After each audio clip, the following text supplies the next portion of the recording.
오늘도 클릭해주셔서 감사합니다. 구독과 좋아요 부탁드립니다.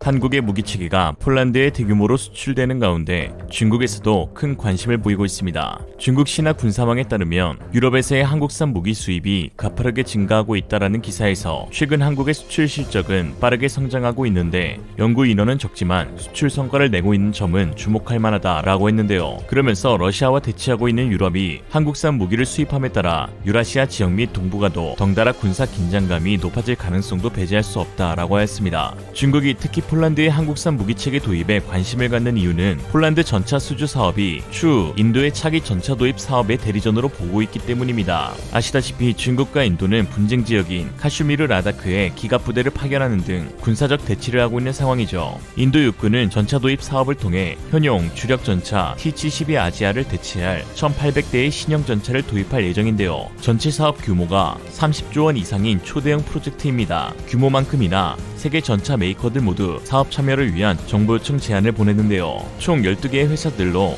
대표적으로 프랑스 넥스터의 르클레르, 러시아 ROE의 T-90, 미국 제너럴 다이내믹스의 M1 에이브람스, 독일 라인멘탈의 레오파르트2, 그리고 한국 현대로템의 K2 흑표 전차가 있습니다. 사실상 러시아를 제외하고 폴란드 전차 수주 사업에도 참가했던 업체들로 크게 다르지 않은데요. 사실 2017년 인도가 처음으로 정보 요청을 발표하던 당시만 해도 인도군이 사용하던 주력 전차가 구수련제 전차인 만큼 러시아에서 개발한 T-90 전차의 현대화 개량형 버전인 T-90M이 유력 후보로 떠올랐으나 최근 러시아가 경제 악화로 인한 공장 가동이 중단되면서 심각한 생산 차질을 겪고 있고 미국의 러시아 무기 수입 제재까지 맞물리게 되면서 21년 6월 3일 새로운 RFI가 발행되었습니다. 이에 인도는 이번 폴란드 차기 전차 도입 사업에 수주를 따낸 기업을 두고 단독 후보로 올릴 가능성이 있는데요. 이에 7월 23일 폴란드 국방부 장관의 발언을 통해 한국의 K2 전차 수출이 확정시되면서 인도의 차기 전차 사업 수주에도 한국이 유리한 고점을 차지할 가능성이 매우 높은 상황입니다. 인도 매체 PTI에 따르면 현재 인도 국방부는 유럽의 전차 도입 계획을 깊게 관찰하고 있고 여러 후보들의 제안을 받을 준비를 하고 있다고 했습니다. 즉 인도와 폴란드 모두 3.5세대 전차를 1000대 이상 생산할 수 있는 라인을 지닌 업체, 그리고 현지 생산과 기술 이전이 가능한 업체를 선정하기로 한 만큼 세계 전차 개발 메이커들이 어떤 조건을 제시하는지 먼저 살펴본 후 최종적으로 수주를 맺은 기업이 인도 정부가 내건 요구 조건을 반영할 수 있는지의 여부를 고민하겠다는 것이죠. 사업 규모가 30조에 달하는 만큼 인도 정부의 조건은 상당히 까다롭습니다. 첫 번째는 우수한 기동력인데요. 서방 선진국의 3.5세대 전차 수준을 요구하는데 고성능 1500마력 디젤 엔진과 변속기,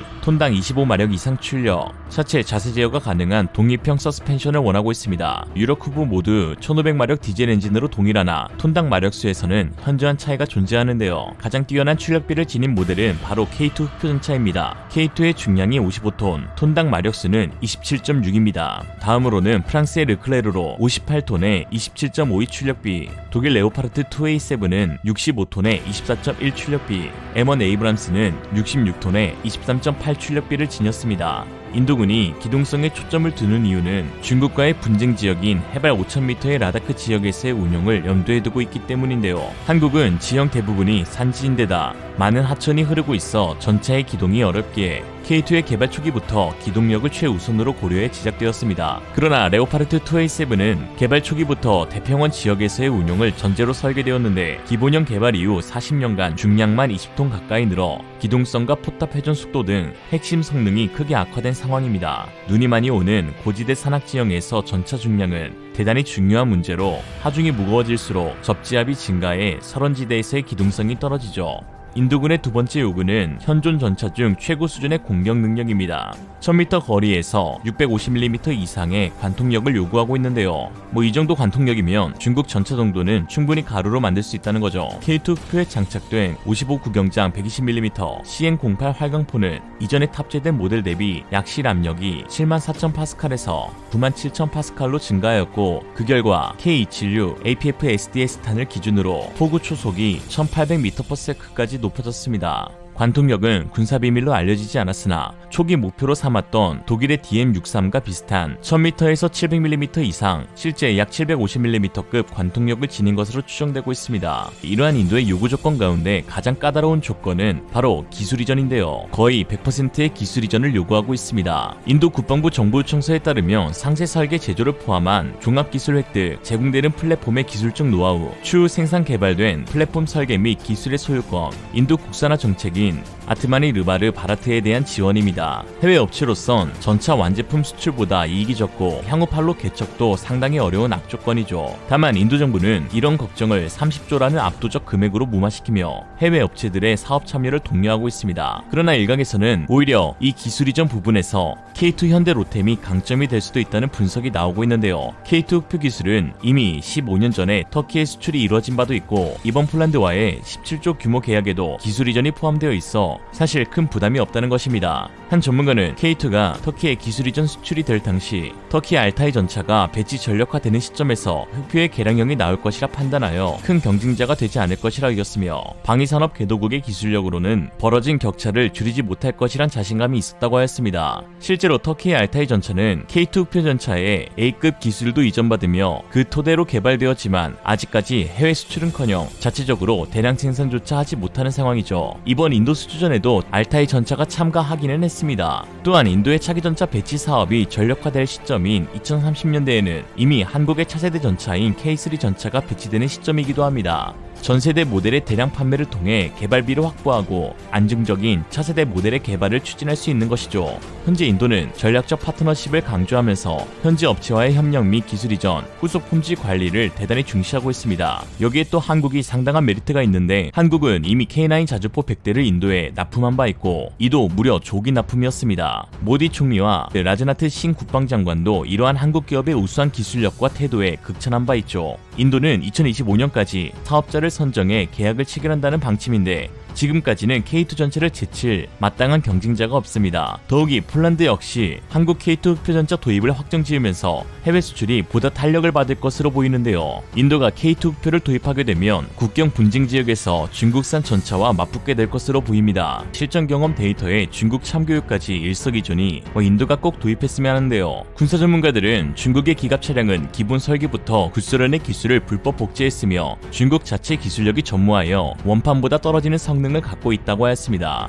실제로 중국산 전차를 수입했다가 큰 코 다친 국가들이 있는데요. 가장 유명한 사례가 바로 매번 알고도 당하는 파키스탄입니다. 파키스탄 기갑 부대는 중국산 신형전차 VT4를 8억 5,900만 달러에 176대, 옵션으로 120대를 추가 구매하기로 계약했는데요. 그러나 최근 인도 매체 아시안뉴스 에이블에 따르면 파키스탄이 가장 친밀한 우방인 중국을 배신하고 중국과 체결한 10억 달러 규모의 전차 조달 계약을 파기할 수 있다고 보도했습니다. 계약 파기라는 치명적인 수까지 두는 파키스탄은 중국산 전차를 두고 카탈로그와 전혀 다른 사기 계약이라고 주장하는데요. 첫 물량분을 인도받은 파키스탄은 경악을 금치 못했습니다. VT4의 주포는 중국군 최신의 전차인 990A와 동일한 GPT-98 125mm 활강포로 사실 우크라이나에서 빼돌린 1246M 활강포를 불법 복제한 모델인데요.